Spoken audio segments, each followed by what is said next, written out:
Hello, this is Gina with Coptic Homestead. So today I'm going to show you how I'm setting up those ducks in the brooder. And I'll show you the brooder that I have. We've got 4 pecking ducks and we'll set them up together, okay? So the first thing you need to make sure you have, I'm just going to keep them warm and sealed while I explain this. So the first thing you need is a brooder, and I use a tote for the brooder, and then I cut this part out, as you can see, and I put hardware cloth, put zip ties on it so that I'm able to see them while it's being closed. Obviously, this is only gonna last for a couple of weeks until they outgrow the heat lamp.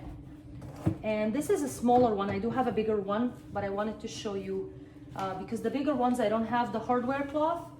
I have a net on it, but I wanted to show you that this is possible. You can obviously get a deeper one from Home Depot or from Walmart that would be higher by like a foot or 2. This one is approximately 1.5 feet, maybe like 16 inches long. Actually, maybe I have this sticker. No, I don't have this sticker. And what you're gonna need is the following. Let me just show you everything and then we'll set them up together. You're gonna need pine shavings. Thank you. Thank you. So I get the bag of pine shavings, and you have to put pine shavings, lots of pine shavings. Now ducks can get very messy regardless of age. So I'm just gonna put a thick layer of pine shavings in there.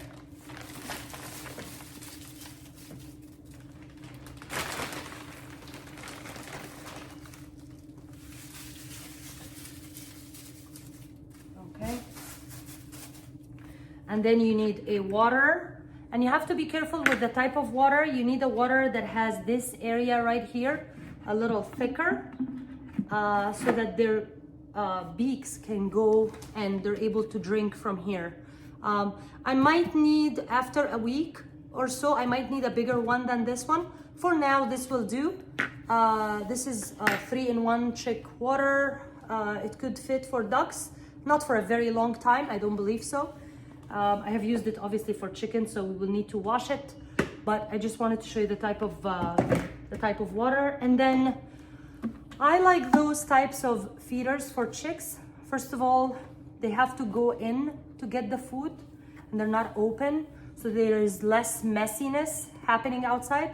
And the other part is I like that the top is closed, because what I have found is that some chicks jump in here after they learn how to fly, and I don't like that because they get stuck in there and I can't help them out. Well, they can't help themselves out. I obviously have to help them out. So yeah, I like this feeder a lot.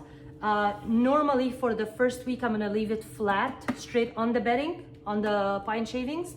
But after a week, I'll put a stone or a brick underneath to raise it up a little so that they stop stepping on it and they're able to eat without spilling food outside to minimize waste. So that's the second thing. So you need the pine shavings, the water, the feeder, and last but not least, you need a heat lamp. You need a specific heat lamp. You cannot just use a regular lamp that doesn't produce heat. They need temperature, warm temperature. In nature, they stay under the mama for a long time and the mama brings them the food. So we need to kind of mimic that as close as possible.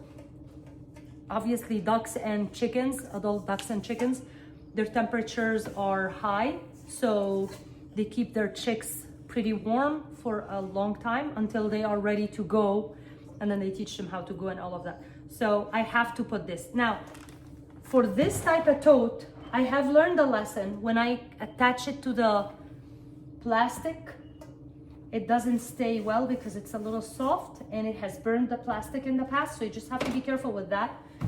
I'm trying to share as much of the lessons learned as possible throughout the years raising chicks. The heat lamp has burned through the plastic because I attached it here without any preventative method of it falling.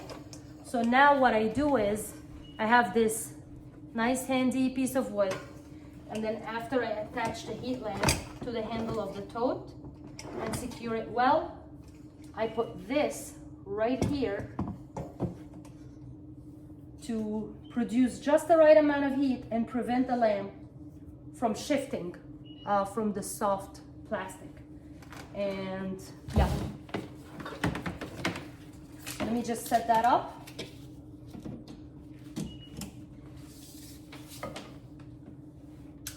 All right. One last thing. For baby chicks, when I'm setting them up, I like to put water, and I like to put 1 tablespoon of apple cider vinegar. And that works beautifully for baby chicks and for ducklings because it helps with their immunity. You know, apple cider vinegar has a lot of good benefits. So I do that for the first few weeks. Actually, I'm still doing that even with my grown chickens. And luckily, knock on wood, I have not had any problems, mites, diseases, nothing.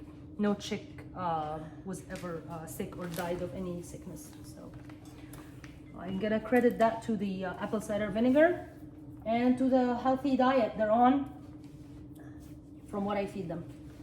And the most important part is that I got some duck feed.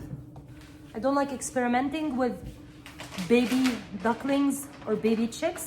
So I like to take from the store, from Tractor Supply, what they offer for the baby ducks or the baby chicks. I'm gonna share with you what I got. This is not sponsored, obviously, but I got the 22% duck all life stages.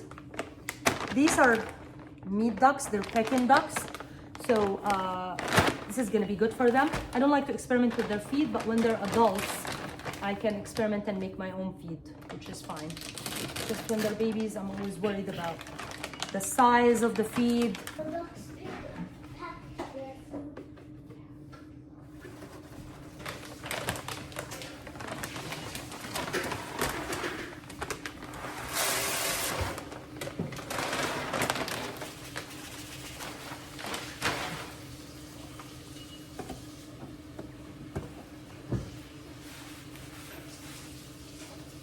So now I filled this. As you can see, there's food in all of the different ones. I'm just gonna put them in, and then when the water comes, I will put the water.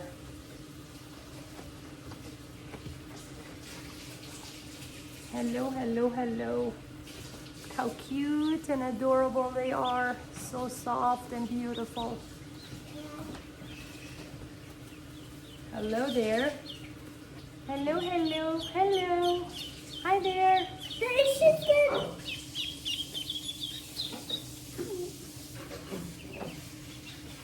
Hello to you too. How are you?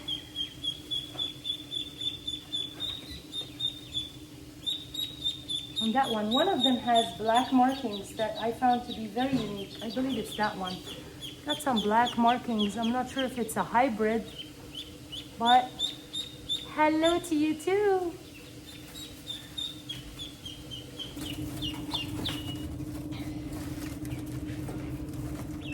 All right, go ahead. Have a little splash. And that's it. That's how you set up the brooder. Just get it a little bit closer.